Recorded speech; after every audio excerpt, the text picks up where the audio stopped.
ఓం నారాయణ ఆదినారాయణ. అవధూత స్వామి అద్భుత చరిత్ర. భగవాన్ శ్రీ వెంకయ్య స్వామి దివ్య చరితామృతం. రచనా సేకరణ శ్రీ మద్దూరు శ్రీనివాసులు గారు. ప్రచురణ భగవాన్ శ్రీ వెంకయ్య స్వామి ఆశ్రమం. గాత్రం గంటి రేవతి. పర్యవేక్షణ మండవ రవికాంత్. అధ్యాయము 10. మొదటి భాగం. అంతుపట్టని జబ్బులకు వింతైన వైద్యం. స్వామివారప్పట్లో ఎన్నెన్నో గ్రామాలు తిరుగుతూ అక్కడ తనను ఆశ్రయించిన భక్తుల బాధలు తీర్చేవారు. తమను పీడిస్తున్న రకరకాల జబ్బులను స్వామివారి వద్ద ఏకరువు పెట్టి ఆ వ్యాధులు నయమయ్యేలాగా ఆశీర్వదించండి స్వామి అని ఎంతోమంది నిత్యం స్వామిని వేడుకునేవారు. శ్రీ స్వామివారికి ఆ బాధలు తీర్చడం చిటికలో పనే కదా. అయితే ఏ జబ్బుకు ఏ మందు వేస్తారో అనూహ్యం. కొందరికి రక్షదారాలిచ్చి అవి కట్టుకుంటే జబ్బు తగ్గిపోతుందిలా అయ్యా అనేవారు. మరికొందరికి కాగితాలపై సిరాతోనూ లేకుంటే నూనె కలిపిన మసితోనూ వేలిముద్ర వేసిచ్చేవారు. ఆ వేలిముద్రలే స్వామివారి అభయముద్రలు. వాటిని భద్రంగా దేవుని గదిలో పెట్టుకుని పూజించుకుంటే చాలు. ఇక జబ్బులు తగ్గకేముంది, ఇక ఏ బాధలు దగ్గరికి రావు పొమ్మనేవారు. ఇంకొందరికి ఏ జబ్బు ఎప్పుడు తగ్గిపోతుందో, తగ్గడానికి ఏం చేయాలో చీటీలుగా రాయించి ఇచ్చేవారు.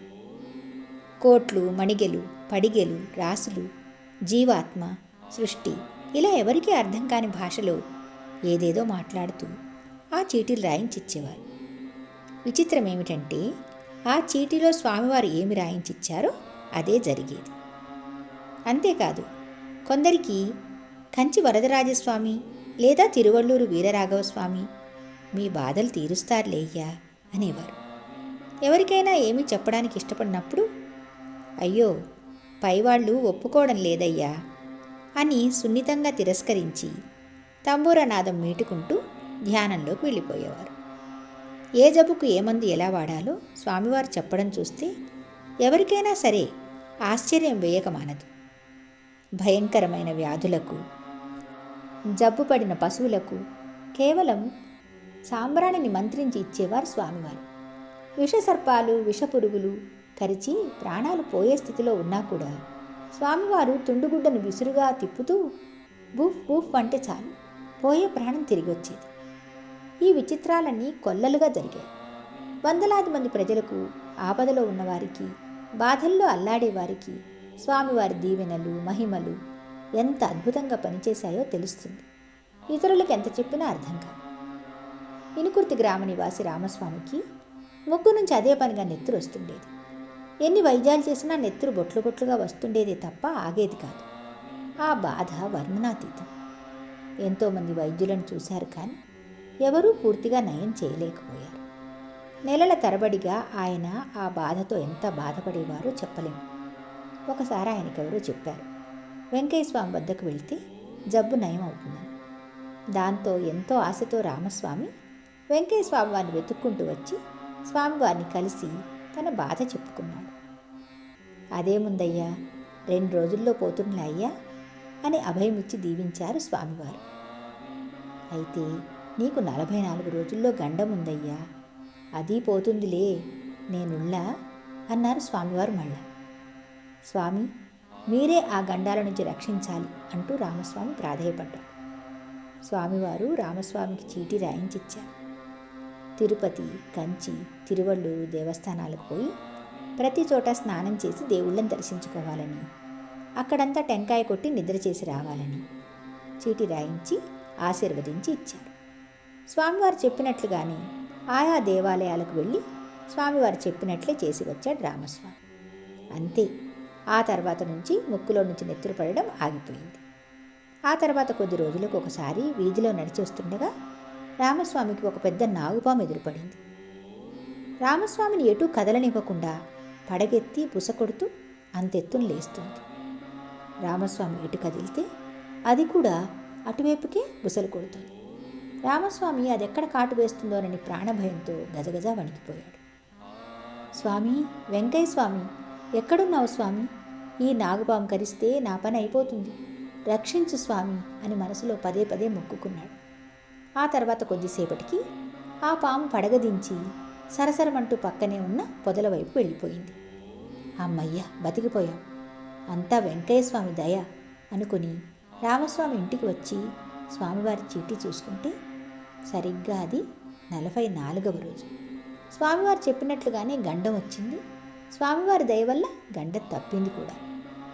మరో సంఘటనలో స్వామివారు ఉన్నట్లుండి, అయ్యా, మనం మంగుపల్లెకి పోవాలయ్యా అన్నాడు తన శిష్యుడు సేవకుడైన చలమనాయుడితో. ఈ చీకట్లో మంగుపల్లెకి వెళ్ళాలా అనుకుని చలమనాయుడు లోపలే ఇబ్బంది పడుతున్నాడు. కానీ స్వామివారి మాటంటే వేదవాక్కు కనుక స్వామివారితో కలిసి బయలుదేరాడు. మంగుపల్లెలో ఆ రోజుల్లో కలరా బాగా విజృంభిస్తుండేది. ఈ వ్యాధికి ఆ గ్రామస్తులు అనేక మంది మృత్యువాత పడుతుండేవారు. అప్పట్లో ఈ ప్రాణాంతక వ్యాధికి వైద్యం చేసేవారెవరూ ఉండేది కాదు. జనం తమకు తెలిసిన నాటు వైద్యాలేవో చేసుకుని ప్రాణం మీదకి తెచ్చుకునేవారు.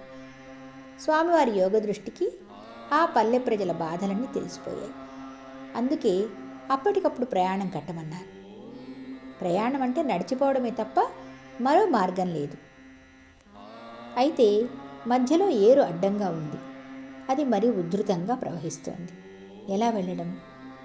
చలమనాయుడికి ఆ పరిస్థితుల్లో ఏం చేయాలో అంతుపట్టడం లేదు. స్వామివారు చలమనాయుడు కలిసి ఏటిదాకా వచ్చారు. ఇంతలో చీకటి మరింత దట్టమైంది. చలమనాయుడు భయంగా అటు ఏరు ప్రవాహాన్ని, ఇటు స్వామివారిని మార్చి మార్చి చూస్తుండగా స్వామివారి చిరునవ్వుతో ఒక కాగడా వెలిగించి చలమనాయుడి చేతికిచ్చారు. అయ్యా, ఈ కాగడా మీదనే నీ దృష్టి పెట్టి ముందుకు నడువయ్యా అన్నారు. చలమనాయుడు స్వామివారు చెప్పినట్లే కాగడా వెలుగునే చూస్తూ ఏట్లోకి దిగాడు. వెనకాలే స్వామివారు నడుస్తున్నారు. అంతే, కొద్దిసేపట్లోనే ఇద్దరూ ఏరు దాటేశారు. చలమనాయుడు ఏరు దాటాక వెనక్కి చూస్తే ఏరేమో ఉధృతంగానే ప్రవహిస్తోంది. అయితే తనకు మాత్రం మోకాళ్ళు కూడా తడవలేదు. ఏమిటి ఈ విచిత్రం అనుకుంటూ ఆశ్చర్యం నుంచి తేరుకోకముందే స్వామివారు చకచక ఊరివైపుకి అడుగులు వేశారు. మంగుపల్లి ఊరి బయటే ఒక పొడవాటి కర్రను నాటి దానికి స్వామివారు చలమనాయుడితో చీటీ రాయించి కట్టారు. ఆ తర్వాత అక్కడి నుంచి ఊళ్ళోకి పోకుండా ఇద్దరు వెనుదిరిగి వచ్చేశారు. అంతే, ఆ రోజు నుంచి ఆ ఊళ్ళో కలరా వ్యాధి మటుమాయమైంది. అప్పటికే కలరా వ్యాధితో బాధపడుతున్న వారు కూడా క్రమేణా కోలుకున్నారు. కలరా వ్యాధికి పలానవారు చనిపోయారన్న మాటే మళ్ళా ఆ ఊళ్ళో వినిపించలేదు. అది వెంకయ్య స్వామి మహత్యం అంటే. ఇలా చెప్పుకుంటూ పోతే స్వామివారి మహాత్మ్యాలకు లెక్కే లేదు. ఒకరోజు స్వామివారు పెన్నబద్దెవోలు నుంచి కలువాయికి వస్తుండగా దారిలో ఒక యువకుడిని కొంతమంది మంచం మీద పడుకోబెట్టి తీసుకెళ్తున్నారు. తీవ్ర అనారోగ్యానికి గురైన ఆ యువకుడు ఇక బతకడని వైద్యులు ఇంటికి తీసుకువెళ్ళమంటే తీసుకెళ్తున్నారట. స్వామివారు అది విని, అదేమీ కాదులే అయ్యా, ఈ పిల్లోడు అదృష్టవంతుడు, ఇంటికి వెళ్ళగానే ఆకలిగా ఉంది, అన్నం పెట్టండి అని అడుగుతాడు. మీరు ఆయనకు చద్దన్నం ఊరగాయ తినిపించండి చాలు అంటూ ఆ మంచం మీద ఉన్న యువకుని చేతికి వెంకయ్య స్వామివారు స్వయంగా రక్షదారం కట్టి ఆశీర్వదించారు. ఆ యువకుడికి చనిపోతాడని వైద్యులే నిర్ధారించి ఆసుపత్రిలో ఉంచినా లాభం లేదని ఇంటికి పంపిస్తే తీరా అతన్ని ఇంటికాడ దిగబెట్టగానే బాగా లేచి కూర్చుని ఆకలి అంటూ అడగడంతో అందరికీ ఇది స్వామివారి మహిమేనని అర్థమైపోయింది. అంతే, ఇక స్వామివారు చెప్పినట్లుగానే వారు చద్దన్నం ఊరగాయ కలిపి పెట్టడంతో ఆ యువకుడు తిరిగి 4 రోజులకే ఆరోగ్యంతో బాగా కోలుకున్నాడు. చూడండి ఎంత విచిత్రమో.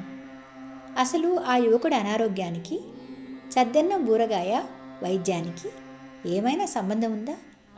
స్వామివారి వైద్యమంతా ఇలాగే ఉంటుంది. అయితే అది ఆ వైద్యంతో కాదు, స్వామివారి అనుగ్రహంతోనే నయమవుతోందని జనానికి ఆ తర్వాత అర్థమయ్యేది. ఈ అధ్యాయంలోని మిగతా విశేషాలను వచ్చే భాగంలో చెప్పుకుందాం.